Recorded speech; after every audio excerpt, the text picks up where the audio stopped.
Mamoudou Sifo-Touré, bonjour. Bonjour. Un an après, est-ce qu'on connaît les causes de la catastrophe ? Non, aucune idée, parce que nous n'avons reçu aucun enquêteur, rien ne nous a été dit, nous ne connaissons pas les résultats de l'enquête, et pire, nous n'avons même pas reçu les condoléances d'usage. Nous n'avons reçu aucune compassion. Nous sommes vraiment les oubliés de la République. Alors, suite à la catastrophe, une enquête judiciaire a été ouverte, je cite, pour des faits présumés d'incendie volontaire. Est-ce à dire que ce n'est pas un simple accident ? Oui, c'est le gouvernement qui a été le premier à alerter pour parler de présumé incendie criminel. Et c'est lui qui a les moyens de la police, des enquêteurs, pour faire connaître la vérité dans cette affaire. Parce que il s'agit des dizaines d'âmes perdues, brûlées dans le feu. Un feu qui les consumait pendant une semaine. Ce qui a même amené les partenaires de la Guinée, billets multinationaux, à venir nous assister pour éteindre le feu. Il s'agit du plus grave incendie de notre pays, de notre histoire. Cela ne peut pas passer inaperçu. Alors, certains évoquent l'hypothèse de voleurs de carburant qui se seraient introduits sur le site, qui auraient manipulé un objet. Nous ne pouvons pas croire à cela. Et qui auraient provoqué l'explosion.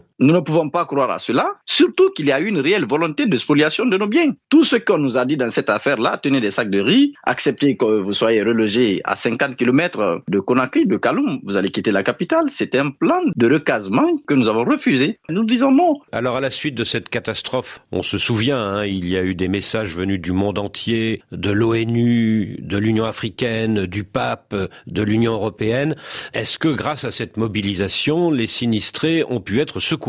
Bon, nous saluons cette mobilisation internationale. Ces messages de réconfort nous ont servi d'espoir, mais nos propres dirigeants ne sont pas venus nous voir présenter les condoléances dans le quartier ici, chez les victimes. Ils l'ont pas fait. Il y a quand même 3 jours de deuil national qui ont été décrétés par le président de la transition. Oui, décréter un deuil national de 3 jours ne peut pas faire vivre les morts. Ça ne peut pas soulager seulement les familles. Ceux qui sont décédés ont laissé derrière eux des enfants qui doivent être nourris, qui doivent être scolarisés. Qu'est-ce qui a été fait pour eux ? Même la commission de crise, nous ne connaissons pas qui a géré. Si elle a été gérée, c'est dans une opacité sans pareil. Tout ce qui a été mobilisé, c'est l'État qui donne à qui il veut, comme il veut et quand il veut. Alors cette mobilisation internationale, est-ce qu'elle a quand même permis de secourir les sinistrés ? Oui, il y a un nombre important de ménages qui ont reçu des sacs de riz. Ça a été un apport important pour nous. Mais nous avons voulu recevoir aussi les feuilles de tôle, les sacs de ciment qui ont été offerts par les mêmes personnes. Et ce sont les mêmes autorités qui les ont reçus. Jusqu'à ce jour, un an après, nous n'avons pas reçu une feuille de tôle, un seul sac de ciment. Rien. Ces sacs de ciment, ces feuilles de tôle, ils ont totalement disparu. Pour aller où ? Mais pire, il y a eu une volonté de spoliation de nos biens parce que les sommes d'argent qui ont été reçues comme nous dons, en remettant ça aux locataires, on leur dit c'est pour aller trouver des maisons ailleurs. Pourquoi ? Nous ne vendons pas nos terrains. Il s'agit des biens qui nous appartiennent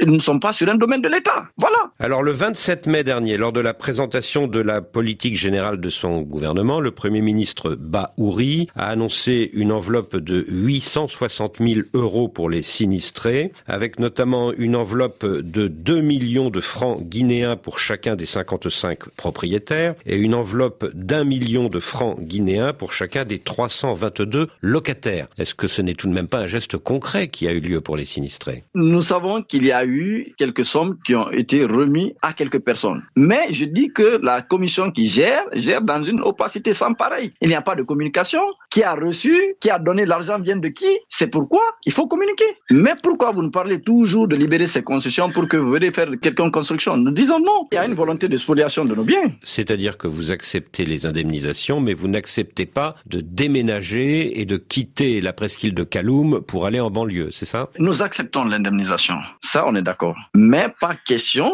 de céder nos biens. Nous ne quitterons pas parce que ce n'est pas un domaine de l'État. Voilà. Parce que la presqu'île de Kaloum, elle est au cœur du quartier de l'administration, qui abrite notamment la présidence et la plupart des ministères. Et vous soupçonnez certains de vouloir vous faire déménager en banlieue pour pouvoir récupérer vos terrains qui sont évidemment très convoités, c'est ça ? Mais cela se confirme aujourd'hui parce qu'en lieu et place d'enquête, on nous parle toujours de recasement, de relogement. Alors, à partir de là, chacun peut tirer sa conclusion. Vous voulez reconstruire vos maisons ? Oui, nous-mêmes, par les apports qui sont venus, c'est-à-dire ces feuilles de tôle, ces ciments et les montants qui les ont accompagnés, vous devez nous les donner. Le 8 novembre, lors d'une cérémonie à la presqu'île de Kaloum, a été lancé un programme de reconstruction, notamment des écoles, des services publics, sur financement de l'Union européenne, pour un montant de 3 millions d'euros sur 18 mois. Qu'est-ce que vous en pensez ? Mais c'est une bonne initiative dans la mesure où moi-même je suis enseignant. Voilà, il y a beaucoup d'enfants qui doivent aller à l'école, même ceux qui sont morts dans cet incendie, même leurs enfants doivent étudier. Donc, qui construit une école ferme une prison. Nous ne sommes pas contre cela, mais nous sommes contre cette initiative qui vise à nous spolier nos biens. Et à vous obliger à déménager en banlieue, ce dont vous ne voulez à aucun prix. Non, pas du tout. Pourquoi nous tenons à ces points-là? L'enquête, l'indemnisation et la restitution des dons. Parce que si nous ne sommes pas indemnisés, s'il n'y a pas d'enquête, il y a risque de récidive. Vous savez, la presqu'île de Kaloum, c'est quand même l'endroit le plus convoité du pays.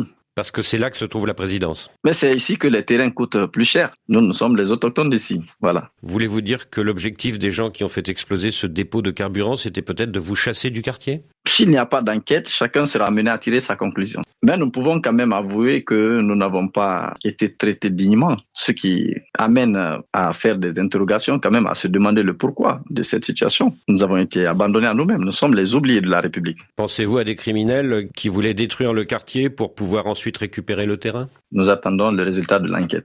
Mais vous pensez que c'est une hypothèse sérieuse? Oui, à ne pas négliger surtout que c'est un État qui a communiqué en disant qu'il s'agit d'un présumé incendie criminel. Tout ce que nous pouvons demander au gouvernement, c'est de faciliter l'enquête. Nous ne demandons pas le dialogue, mais nous savons que l'État jouera son rôle qui est d'amener toutes les parties à la table. Donc, tant qu'il n'y aura pas de transparence, vous n'aurez pas confiance? Tant qu'il n'y aura pas de transparence, nous ne participerons pas à un débat, à une discussion sur le relogement sur nos maisons. Parce qu'il y a risque de récidive. Voilà. Mamoudou Sifo Kétouré, merci.